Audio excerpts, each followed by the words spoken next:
کے ذریعے سے صحابہ کا بھی تذکرہ کر لیتے ہیں، معصومین کا بھی تذکرہ ہوتا ہے، اور ان کی باتوں کے ذریعے سے مجالس کو اپنی زینت دیتے ہیں۔ بہت اچھی بات، اس کے پہلے ایپیسوڈ میں آپ نے پوری وضاحت پیش کی تھی کہ جو آپ نے ایک تاریخ پیش کی اس کے اندر جن جن صحابیوں نے رسول کا ساتھ دیا، ساتھ رہے، دیکھا، ان کی باتیں سنی، یعنی سب کچھ کی، لیکن رسول کی نہیں مانی تو مرتد ہو گئے۔ تو ظاہر سی بات ہے وہ نام ہمارے سامنے تاریخ میں ملتے ہیں۔ تو بس یہ وہی صحابی ہیں جن کو شیعہ حضرات نہیں مانتے، جو غلط تھے۔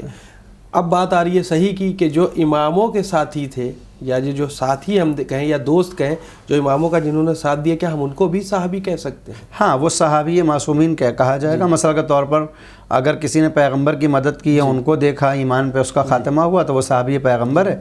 اگر علی کے زمانے میں کوئی ایک شخص مسلمان ہوا اور علی کے ہاتھوں پہ اس نے آگے بیعت کی، اللہ کی وحدانیت کا کلمہ پڑھا، پیغمبر کی رسالت کو مانا، علی کو پیغمبر کا خلیفہ اور جانشین مانا، تو ہم اس کو صحابی علی کی حیثیت سے پکارتے ہیں۔ مثال کے طور پر ہم مالک اشتر کا جب نام لیتے ہیں تو کہتے ہیں کہ آپ صحابی علی ہیں۔ جب قمبر کی بات آتی ہے تو ہم غلام علی ضرور کہتے ہیں، مگر صحابی کی وہ تمام چیزیں ان کے اندر ہم تلاش کرتے ہیں۔ لہٰذا ہر معصوم کے زمانے میں جس بھی مسلمان نے ان کی امامت کا یقین رکھا، ان کی خلافت کے اوپر اپنا اعتقاد رکھا، پیغمبر اسلام کی خاتمیت پہ ایمان رکھا، اللہ کی وحدانیت پہ ایمان رکھا، تو ہم اس کو اس دور کے معصوم کا صحابی کہتے ہیں۔ لہٰذا ہمارے 12 اماموں کے صحابہ کی فہرست موجود ہے، ہر معصوم کے ساتھ اس کے صحابی نظر آتے ہیں۔ اسی لیے جب ہم زیارت پڑھتے ہیں شہدائے کربلا کی تو ہم وہاں پر یہی مخاطب کرتے ہیں اور یہی کہتے ہیں کہ اس میں وہ انصار ہیں جو پیغمبر کے انصار تھے، جو علی کے انصار تھے، جو بی بی فاطمہ الزہرا کی مدد کرنے والے تھے، جو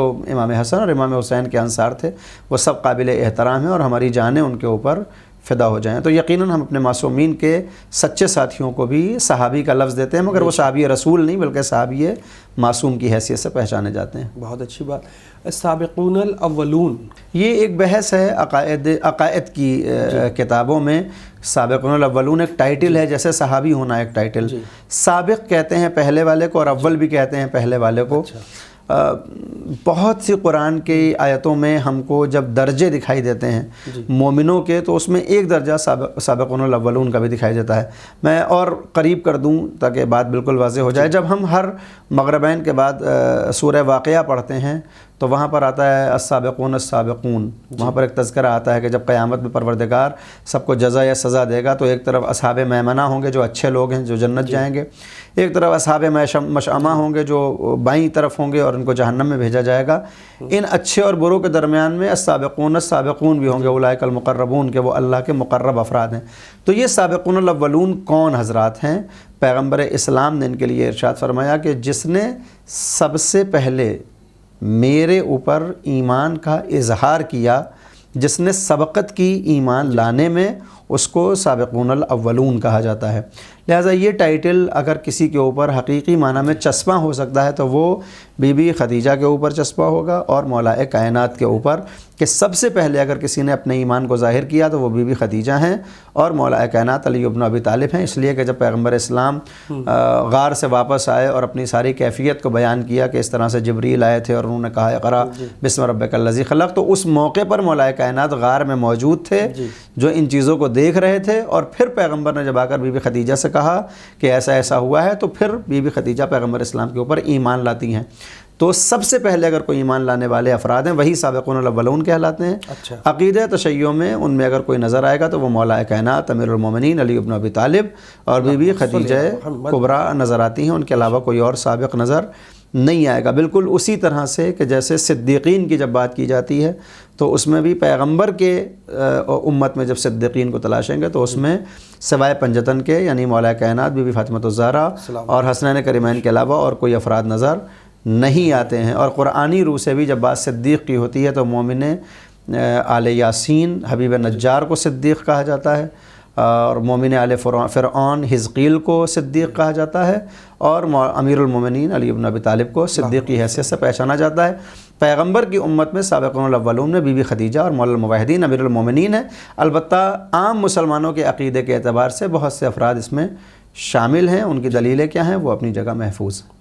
اگر ایک سوال ہم اور کرنا چاہیں گے اسی میں کہ قرآن مجید میں خاص کر صحابیت کے سلسلے سے یا صحابی کو رضی اللہ کے سلسلے سے جو پکارا گیا ہے، اللہ راضی ہے ان سے، تو اس کے سلسلے سے ہم چاہیں گے آپ بتائیں۔ دیکھیں عام طور پر جو ہم صحابی کے نام کے آگے لگاتے ہیں رضی اللہ، یہ کہاں سے آیا، یہ ایک بحث ہو سکتی ہے۔ قرآن کریم میں پیغمبر اسلام نے جب اپنے اسلام کو پیش کیا تو بہت سے افراد ان کے دشمن ہو گئے، حتیٰ ان کے گھر والے ہی دشمن ہوئے۔ ابو لہب جو سگا چچا ہے وہ دشمن ہو گیا، ابو جہل جو رشتے کا چچا ہے وہ دشمن ہو گیا، خود ان کے خاندان والے پیغمبر کے دشمن ہو گئے۔ ان ایسے دشمنوں کے درمیان میں بہت سے ایسے افراد تھے جو واقعی معنی میں پیغمبر اسلام کے اوپر ایمان لائے۔ کتنے زمانے کے بعد، 1 برس کے بعد، 2 برس کے بعد، وہ اپنی جگہ محفوظ ہے۔